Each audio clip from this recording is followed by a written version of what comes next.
दिल्ली विधानसभा निर्वाचन रे किए बाजीमात करिब? आप हाट्रिक विजय पाइब ना बीजेपी 27 वर्ष परे देशर राजधानी रे पद्म फुटाइब? एसबु चर्चा भितरे दिल्ली रे भोट गणति आज सकाळ 8टारू आरंभ होईछि। आउ प्रारंभिक ट्रेंड रे आम आदमी पार्टी को बड़ झटका लागिछि।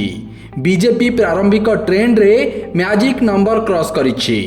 दिल्लीर 70टी विधानसभा आसनरू बीजेपी 39टी रे लीड करुथिबा बेले आम आदमी पार्टी 30टी आसन रे आगरे रहिछि। सेहीपरि 2015 और 2020 रे खाता खोली पारि नथिबा कांग्रेस एथर गोटिए आसन रे आगरे रहिछि। अन्यपटे दिल्लीर पूर्वतन मुख्यमंत्री अरविंद केजरीवाल और पूर्वतन उपमुख्यमंत्री मनीष सिसोदिया द्वितीय राउंड पर लीड नेबा आरंभ करिसेंती।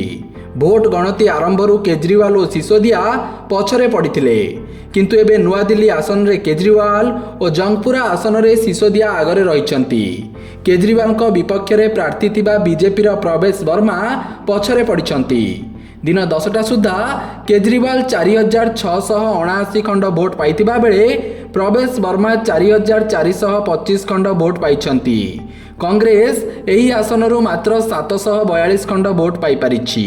सेहीपरि जंगपुरा आसन रे आम आदमी पार्टीर मनीष सिसोदिया 2600 खंड भोट रे आगरे रहिछंती। तेबे दिल्ली मुख्यमंत्री अतिशी भोट गणति आरंभरू ही पछरे पड़िछंती। कालकाजी आसन रे बीजेपी रो रमेश बिदुरी आगरे रहिछंती। एठारे कांग्रेस रो अलका लांबा लड़ुथिले मध्य से तृतीय स्थान रे रहिछंती।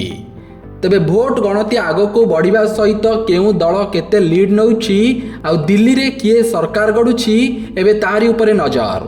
Bureau report Satyapath news.